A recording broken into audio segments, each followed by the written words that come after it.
Welcome to today's edition of Spin Room. Good to see you all here with us on Lindell TV. I'm Vanessa Broussard. There's a lot going on in the news today when it comes to what's happening in Washington, D.C. and how it's affecting you. Let's go straight to White House correspondent Allison Steinberg. She is live in Washington, D.C. right now. Allison, good to see you. What can you tell us? Good to see you too, Vanessa. It's been a busy day here in Washington, D.C.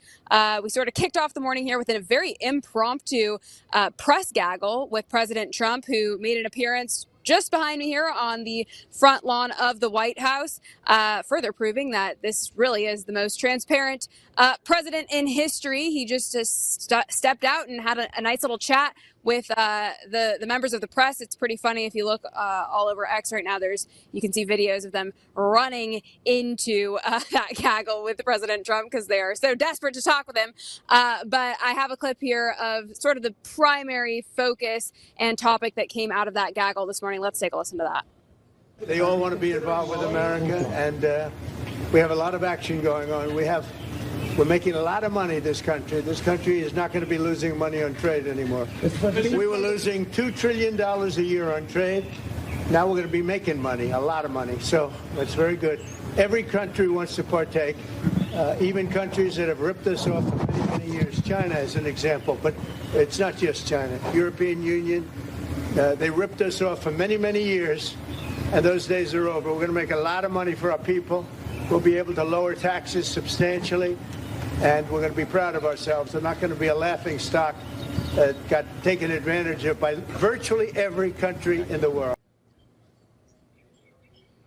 So President Trump seems very optimistic about, his plan to get China to come to a deal. As we heard yesterday in the press briefing, there are 34 other countries that are actively working on finally making a deal with President Trump as far as these tariffs are concerned. So it sounds like everything is really working out. And I have to say it's working out amazingly fast. I think a lot of people were assuming initially that this would take quite some time, but we see things wrapping up actually pretty quickly here. Like I said, the president is very optimistic, and I think this just goes to show he knows the art of the deal, and we're watching that play out right now.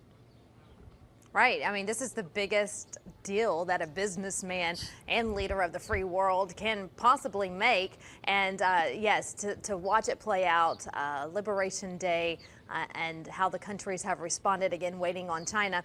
You had mentioned, Allison, the stampede of sorts with the press whenever there was an announcement that he was having this impromptu gaggle. It is all over social media. Wish we had clips of it because I would love for the viewers to see it. This is hilarious because I think I've watched it maybe 5 to 7 times just to see them run. And even the White House and Rapid 47 posted, here comes the fake news. Here they come running to get a glimpse of President Trump. What are they going to ask now?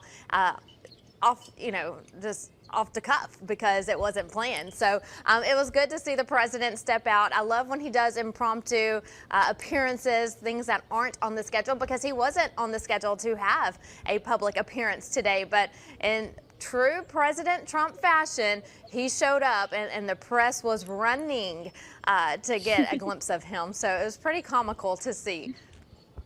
It was incredibly comical. Highly encourage everyone to go check that out if you haven't seen it floating all over the internet just yet. Just goes to show, they love to critique him and bash him at every given opportunity. But if they can go talk to him here on the White House lawn, well, of course they're not going to miss that opportunity. So pretty funny to see. And I love to see the White House Twitter page commenting on that and sort of poking fun at the fake news there. But I'll give them credit, Allison, too, real quick. I just wanted to say we can poke fun all day long, but if I was there, I would have probably been running too, because that's what we have to do, right, as journalists, is to get to President Trump. But the joke is on the fake news who's running to get them. But we would have ran, of course, to get an interview or a question into the president as well. So we don't want to knock them too hard. That's right. But it's the fake news media. It's pretty funny that they're running to get that story. And what kind of story are they going to put out today? Only time will tell. Who knows? It's always a guessing game with them. But yes, it's very funny. At anytime anyone suspects someone might do an impromptu gaggle, it's hilarious to watch because everyone will literally just be like so hard at work. They're on their phone, they're typing something out, and they just drop what they're doing and sprint. So that was certainly the case with President Trump this morning. It was also the case with Tom Homan, who also made an impromptu appearance here on the front lawn this morning. He had some updates and comments regarding immigration and the latest on the illegal aliens who have been deported. Let's take a listen to what he had to say this morning. This is very important now, okay? Yesterday, the president said this, and I quote, "We cannot give everyone a trial because to do so would take, without exaggeration, 200 years.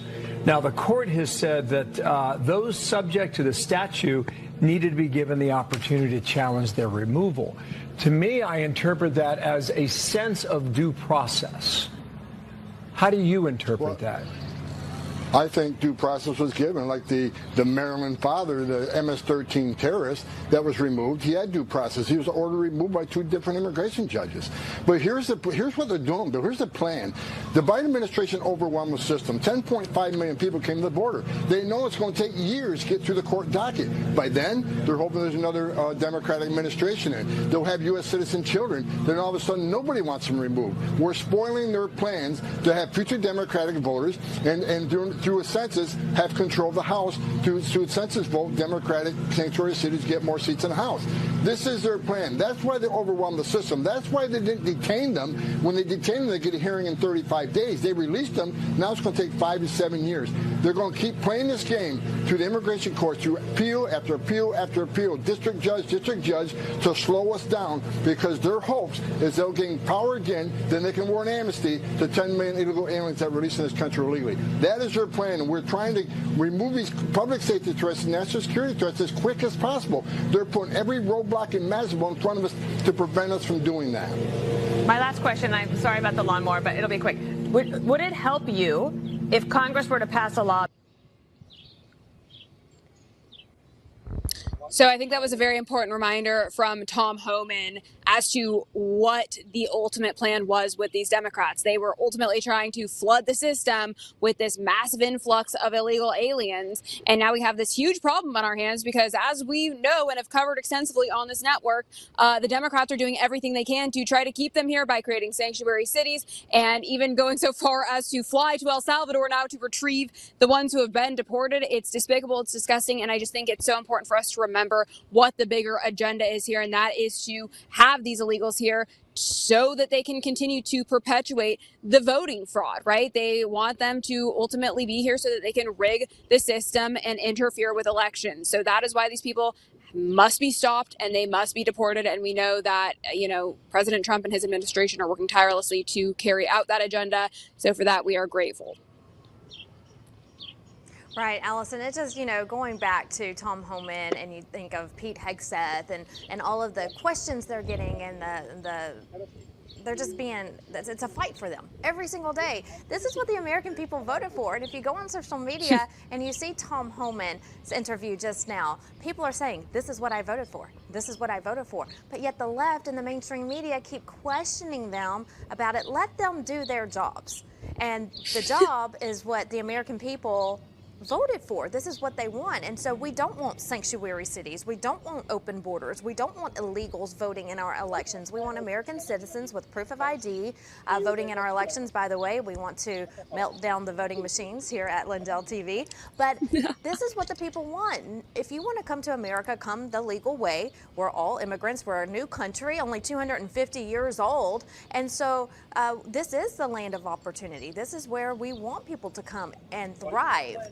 The legal way. And so we don't want them coming the illegal way and committing crimes in our neighborhood. And it's just a fight every day. And so when I see Pete Hegseth and Tom Homan on the news and they're having to fight this issue day in and day out, Allison, I don't know about you, but it's pretty exhausting.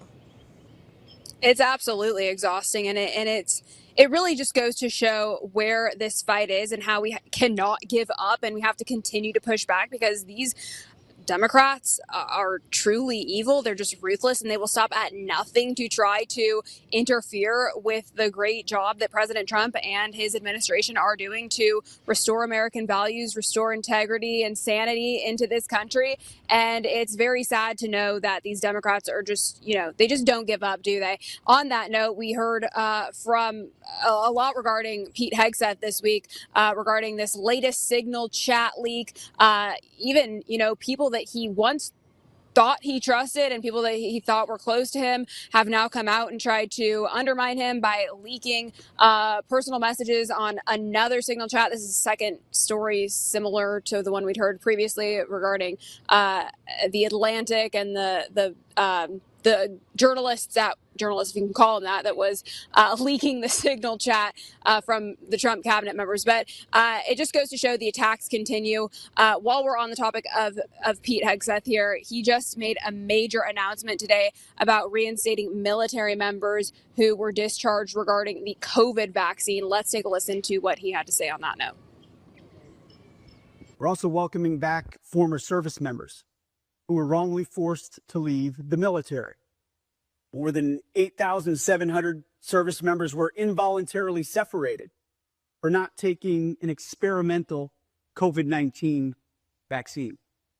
Others were more informally pushed out or decided to get out. We are welcoming actively back those warriors of conscience. We've sent letters out. We're seeking them out. We want them back. They never should have been forced. Come back quickly. Personnel and Readiness Department is working in real time to make that process more and more efficient, more and more direct every single day.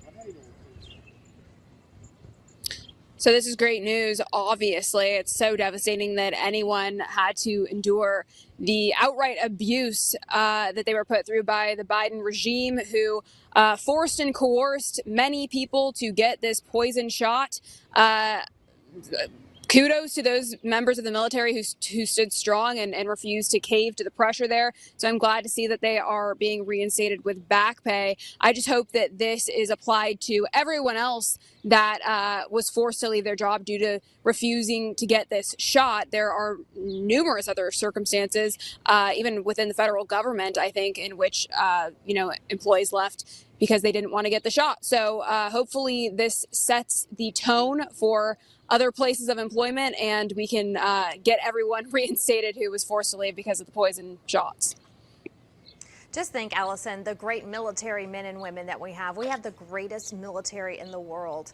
And to have these brave men and women step down or get fired because they refuse to do the COVID shot, it's bizarre. And so I think it's absolutely amazing to bring these brave men and women back into the military and to finish the job that they want to do. They want to serve our country. They want to protect our country. And the Biden regime tells them, nope, you're not getting the jab, so you've got to go. And that's just, it's disgusting. So to bring back the 8,700 plus military members, I want to tell them welcome back. We appreciate them, and we appreciate them wanting to serve our country and protect us. Again, strongest military in the world, and the Trump administration is going to make sure that it stays that way. Absolutely. And we're so glad to see it, too, because as we know, under the Biden regime, the military recruiting numbers were at a record all-time low. So hopefully this also incentivizes people to come back to the military to serve our wonderful country. I know there's much more of an incentive to do that now under President Trump. So I'm glad to see us taking a step back in the right direction there. It's so devastating that anyone had to endure that criminal behavior from Joe Biden. It's really, I still want them to be held accountable too. I really think they need to be put behind prison bars, maybe melted down from voting machines if at all possible. So hopefully we see justice there one day. But the last bit of news I have for you today, Vanessa, is regarding Doge. I know we got sort of fake news article that was hinted at Elon Musk leaving Doge, stepping away from Doge a few weeks back. That was quickly debunked by the White House, but now it sounds like this is actually turning out to be true. Let's not forget here, Doge was set up as a temporary assignment. Really, Elon Musk was only a temporary government employee. The job was set to expire 130 days. out from the initial start date. So we are actually rapidly approaching that date here. Is cutoff here is looking like the end of May. So like I said, that date is approaching. But in the meantime, it sounds like Elon is saying he's going to spend less time with Doge. He's scaling back to 1 to 2 days a week. This, of course, comes as Tesla stock prices are down more than 40%, and apparently they lost roughly $600 billion in market cap, according to this article. But he says he's very grateful for this opportunity and everything that he's worked with on President Trump to reduce the waste, fraud, and abuse in the government. It is estimated that he has saved $160 billion for us taxpayers and uncovered the massive waste, fraud, and abuse that has been accumulating for decades within our government. So I think he's done a great job, and I'm grateful that he was able to go in there and set up the building blocks so that we can, all be aware of this and hopefully prevent it from happening again in the future. Right, and I was just looking up, Allison, you said 130 days. It's been 93 days since President Trump's inauguration. So that day is quickly approaching. And I'm glad that you mentioned that this was a temporary job, because I think a lot of Americans weren't aware of that. And a lot of Democrats may know that, but they're not going to tell you that.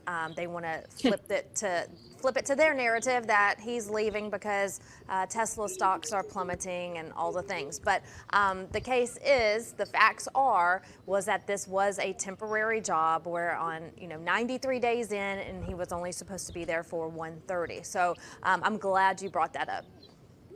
Yes, and of course, leave it to the fake news to try to spin the story, right? We all know it was a temporary job. That was made very clear at the initial announcement of Doge, and so they're sticking to it. So this really shouldn't be news at all, but of course, here we are to clarify the fake news once again. So hopefully those paying attention know. Yes, exactly. That's right. Absolutely. All right, Allison, so good to see you as always. Thanks for that report. Thank you so much, Vanessa. Great to see you too. And as you know, as we just mentioned, President Trump had that surprise gaggle today, but he also had another surprise for reporters who were hanging around the White House. The president is adding 2 big, beautiful American flags to the White House lawn. He was on the ground surveying where he exactly wants them. He's deciding where he wants them, and the media, again, they were there wanting to know what he was doing. Take a listen.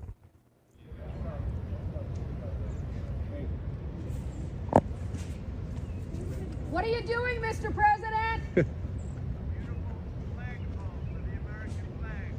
New flagpole. Flagpole, okay. Will you come over and talk?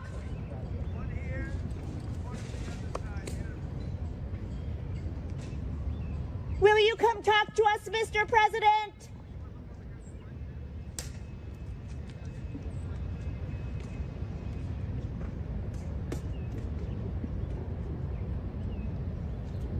This way.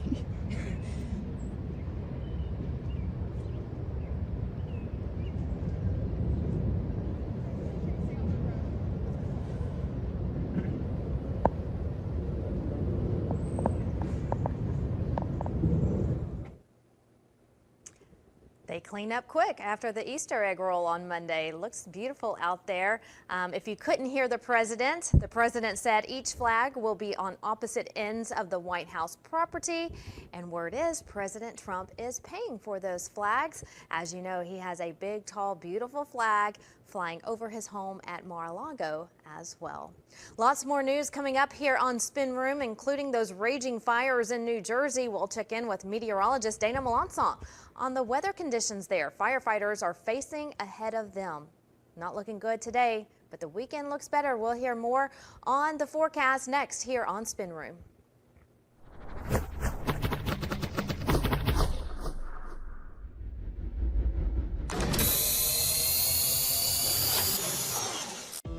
Have you ever wondered what happened to the legendary Chuck Norris? Well, I recently saw a video he made and I was shocked. That guy's amazing and he's staying active well into his 80s. What's even more shocking is he's stronger, can work out longer, and even has plenty of energy left over for his grandkids. He did this by just making one change. He says he still feels like he's in his 50s. His wife even started doing this one thing too, and she's never felt better. She says she feels 10 years younger, her body looks leaner, and she has energy all day. Chuck made a very special video that explains everything. Make sure you watch it by going to chuckdefense.com/Lindell. It will change the way you think about your health. Once again, that's chuckdefense.com/Lindell. You won't believe how simple it is.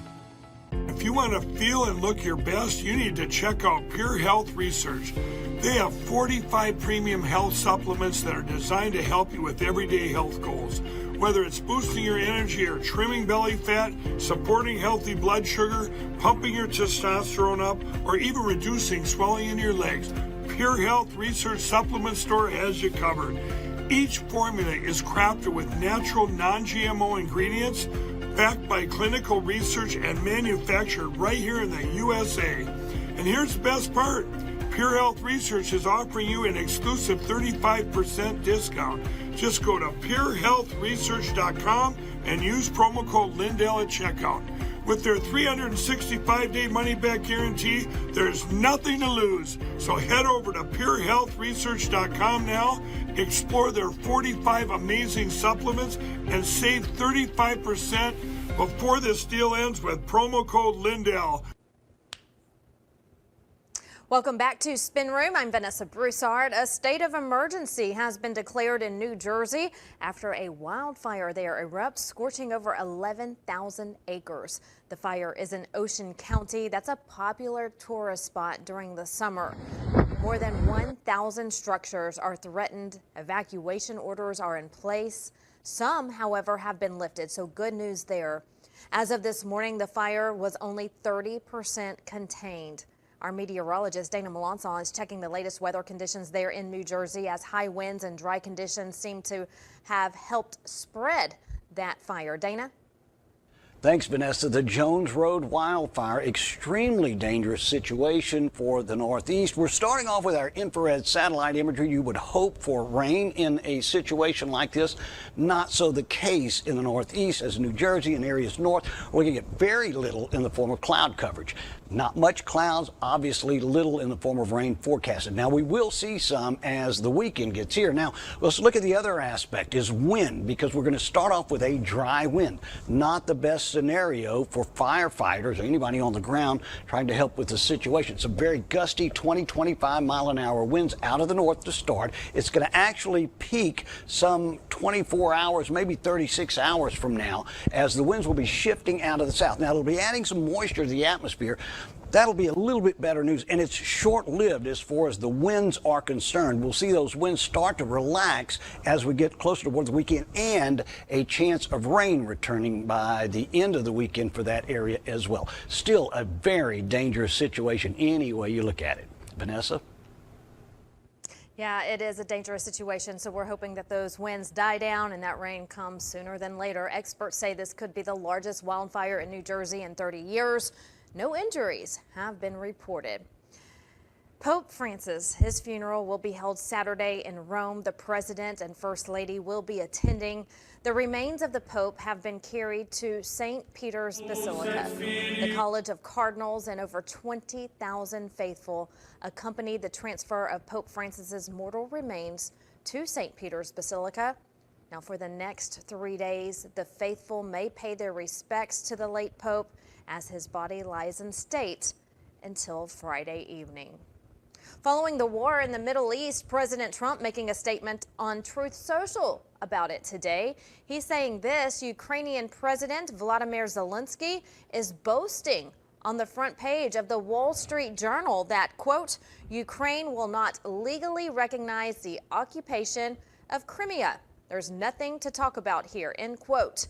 This statement, President Trump says, is very harmful to the peace negotiations with Russia, and that Crimea was lost years ago under the auspices of President Barack Hussein Obama and is not even a point of discussion. Nobody is asking Zelensky to recognize Crimea as Russian territory. But if he wants Crimea, why didn't they fight for it 11 years ago when it was handed over to Russia without a shot being fired? The president goes on to say the area also houses, for many years before the Obama handover, major Russian submarine bases. It's inflammatory statements like Zelensky's that makes it so difficult to settle this war. He has nothing to boast about, President Trump says. The situation for Ukraine is dire. He can have peace or he can fight for another 3 years before losing the whole country. I have nothing to do with Russia, he says, but have much to do with wanting to save, on average, 5,000 Russian and Ukrainian soldiers a week who are dying for no reason whatsoever. The statement made by Zelensky today will do nothing but prolong the killing field, and nobody wants that. We are very close to a deal, he says, but the man with no cards to play should now finally get it done. I look forward to being able to help Ukraine and Russia get out of this complete and total mess that would have never started if I were president. That's from President Trump. Vice President J.D. Vance also spoke to the media about this today. Take a listen. We've issued a very explicit proposal to both the Russians and the Ukrainians, and it's time for them to either say yes or for the United States to walk away from this process. We've engaged in an extraordinary amount of diplomacy, of on-the-ground work. We've really tried to understand things from the perspective of both the Ukrainians and the Russians. What do Ukrainians care the most about? What do the Russians care the most about? And I think that we've put together a very fair proposal. We're going to see if the Europeans, the Russians, and the Ukrainians are ultimately able to get this thing over the finish line. Again, I feel pretty optimistic about it. I think everybody has been negotiating in good faith, but it's now time, I think, to take, if not the final step, one of the final steps, which is at a broad level, the party saying, we're going to stop the killing, we're going to freeze the territorial lines at some level close to where they are today, and we're going to actually put in place the kind of long-term diplomatic settlement that hopefully will lead to long-term peace. Long-term peace, close to a deal. Seems like everyone wants it, but Zelensky, when you look at the comments on social media, most agree Zelensky may be just wanting more money handouts, but we don't think that's going to happen under President Trump. So it's time to call a truce. All right, breaking news coming out of New York City and Trump Tower in New York. Climate activist defaces Trump Tower, placard with spray paint. This happened just moments ago. He was arrested. And as he was walked away in handcuffs, he said, "This is our planet. This is our country. They are ruining the planet for profit," he says. My question is, how was this allowed? I've been to Trump Tower, New York, and there are security guards everywhere. So for him to have that done, sit there, and then minutes later for him to be arrested, makes you wonder. We appreciate all of the law enforcement officers and security guards there, but it took a little too long. Lots of people getting photos and videos before he was carried out, and of course, after he did his damage. Another good day on Wall Street for investors. Taking a look at Market Watch right now, we are tracking the Dow, the S&P 500, and NASDAQ. Taking a look at the big board Market Watch, you can see we're up in the green across the board, so good news there. Now is a good time to remind you to invest in gold. MikeLindellGold.com, conservative company, endorsed by Mike Lindell. He's on the homepage. Tell them Mike Lindell sent you. For qualifying orders, you could receive a free silver coin and up to $20,000 in free gold. Again, that's MikeLindellGold.com. And coming up in about 30 minutes on the Mike Lindell Show, Maha moms are fed up and Bobby Kennedy is coming to the rescue. Yesterday, Robert F. Kennedy Jr. announced that he is eliminating artificial food dyes from our foods. It's harming our kids. So today, we'll sit down with Dr. Jeff Bark about what this means for you when shopping at the grocery store and how we can better protect our children. That's coming up in 30 minutes on the Mike Lindell Show. We'll see you then. Stay with us here on Lindell TV.